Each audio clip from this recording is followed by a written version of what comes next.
Good evening, ladies and gentlemen. My name is James McDermott. I am a final year computing student of DCU. You know what that means if I'm a final year? I'm looking for a job.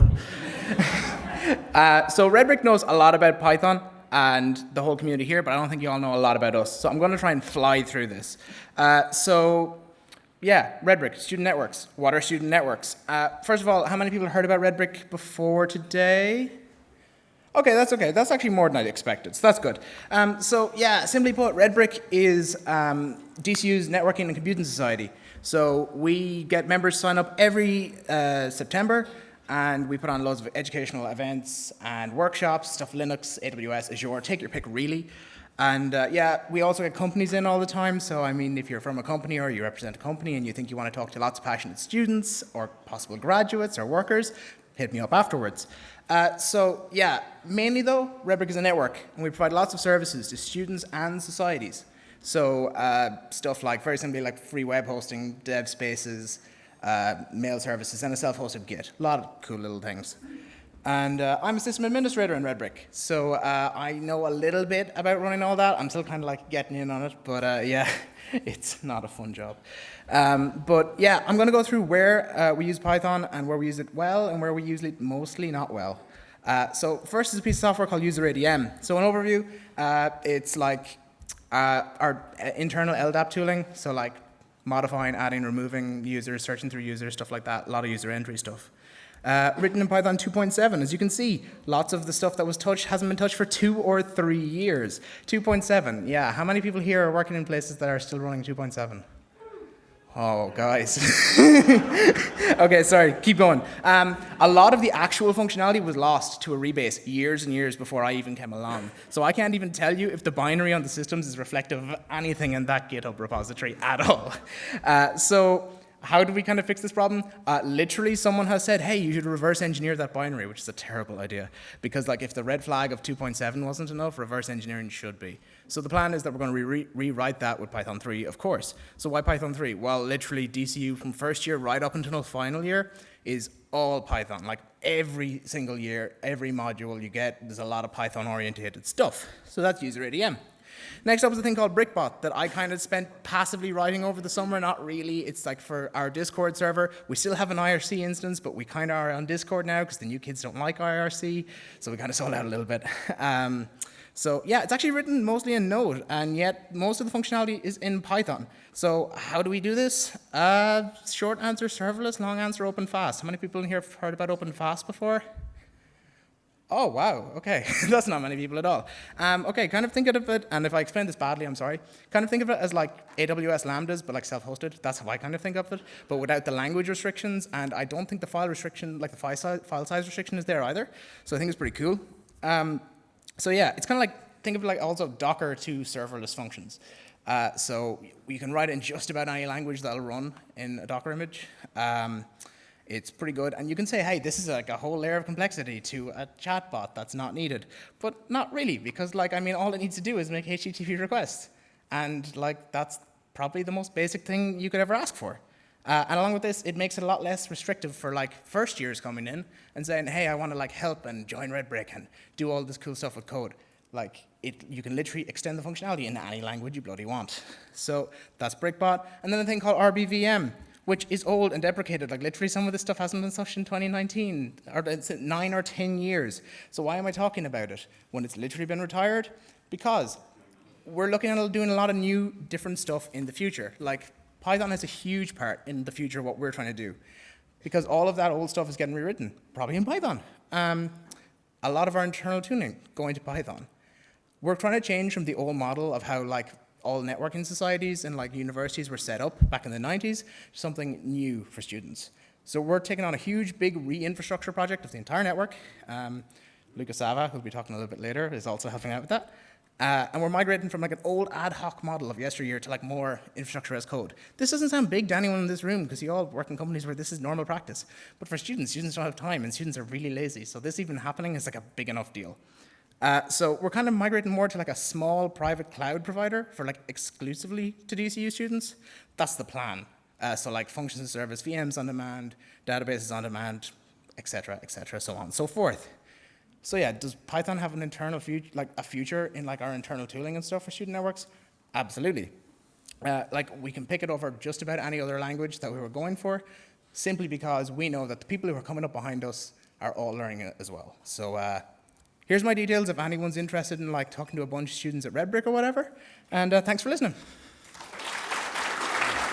So the committee is looking for new members. So of course, if you feel to join us, that's interesting. But I thought that giving you a small speech today could clarify the situation, and that you will join my official recruitment session tomorrow. It's the last talk. It's on purpose. It's the last talk because I want people motivated enough to stay till the end.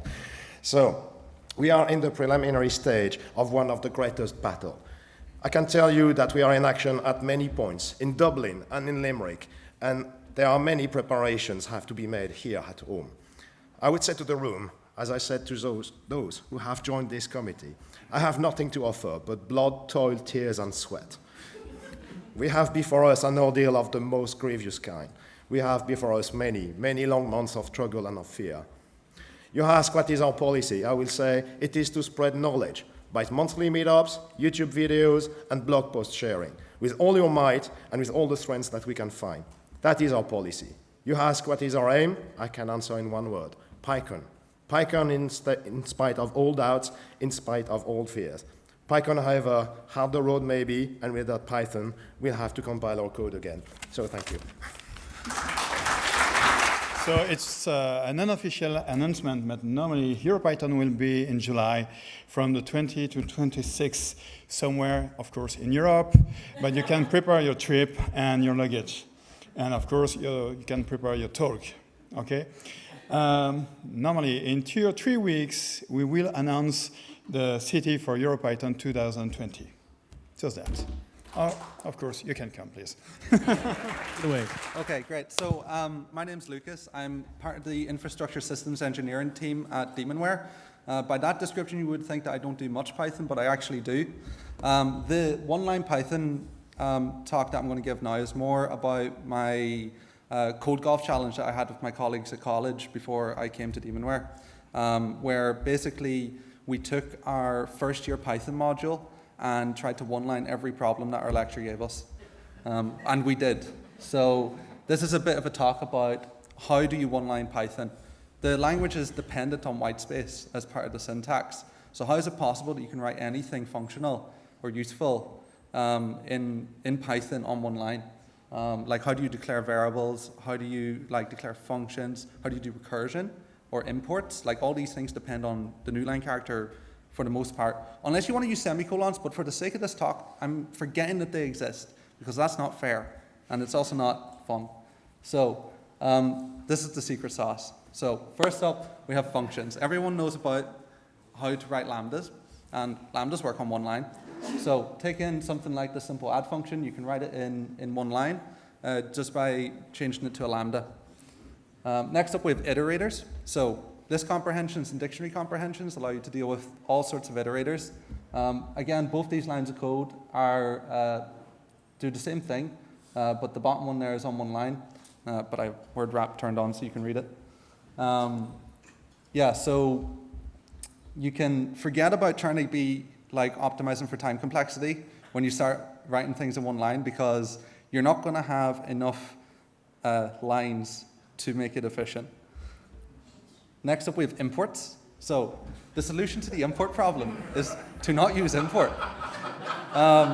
There's this lovely trick that you will not find on Stack Overflow called __import. And you can import anything, actually, just by calling this function and assigning it to a variable. But we still haven't talked about how do we one-line variables, right? Well, this is where it gets kind of complicated. So in order to one-line a variable, what you have to do is turn everything that you're using a variable into a lambda function and pass the variable as an argument into the lambda function.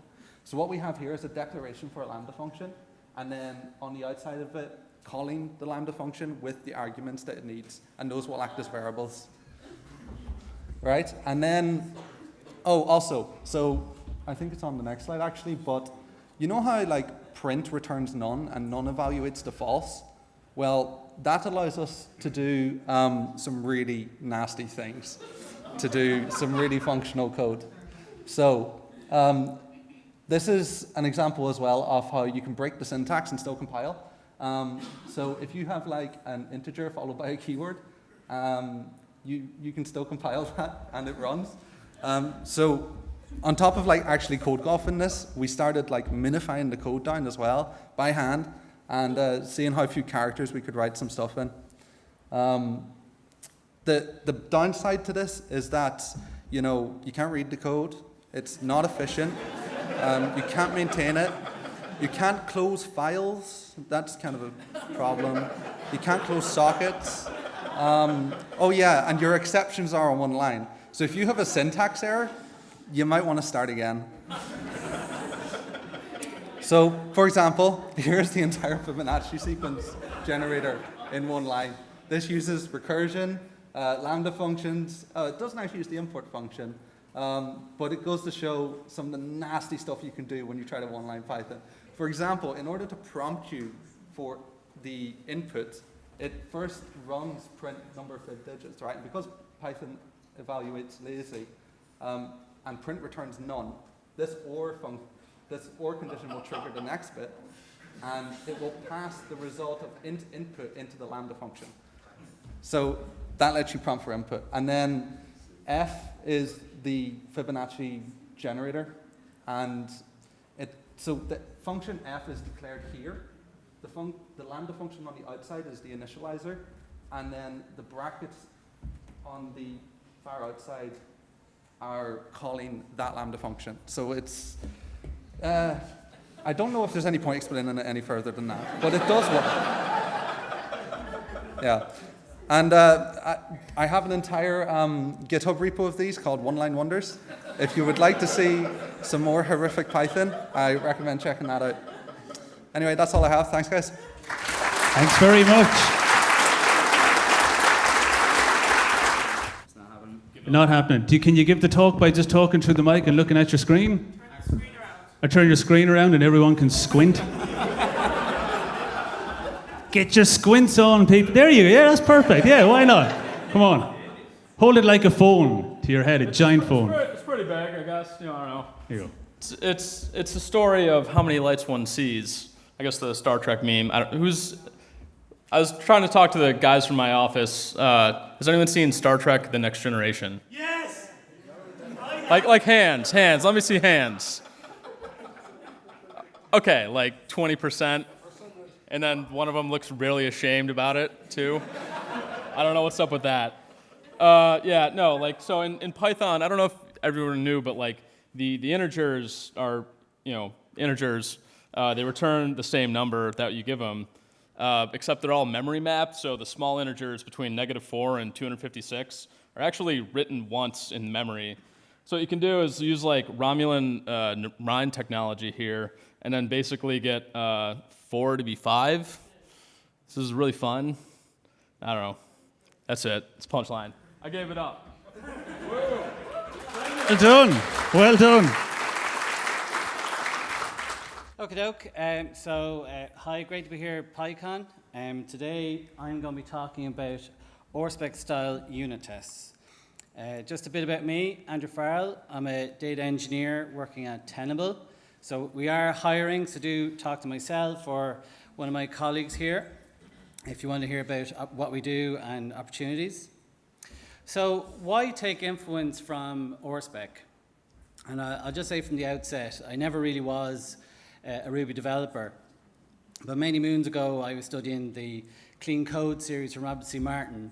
And during his clean test tutorial, he was referring to the many selling points of RSpec, primarily in terms of the hierarchical test model, the ability to reuse test setups, and also the ability to reuse those test setups in part of a cascade where you incrementally change the setup as you go further into the hierarchy. And just to draw your attention to what's up on the screen there, just in terms of that hierarchy, there are 3 main kinds of blocks that you see in RSpec.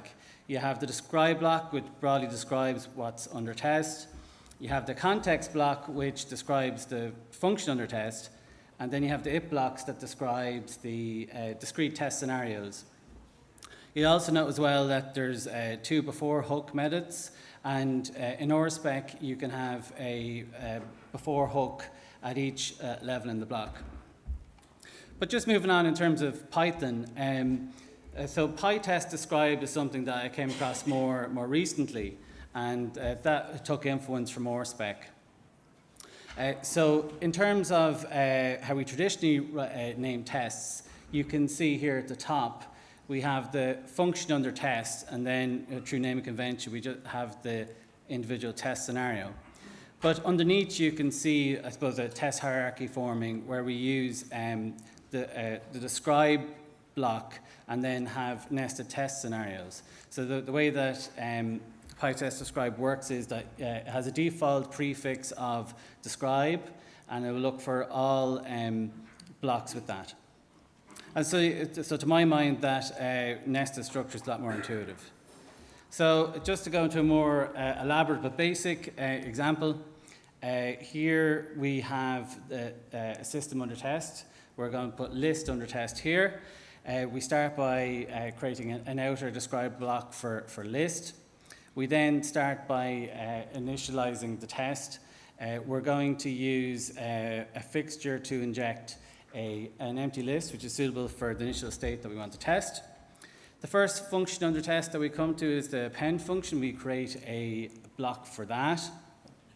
At this point, we're happy that there's no additional test setup, so the existing fixture and what it's going to inject is just fine, and then we just write our test. Then we come on to the remove function, so we create a describe block for that. That's our function under test.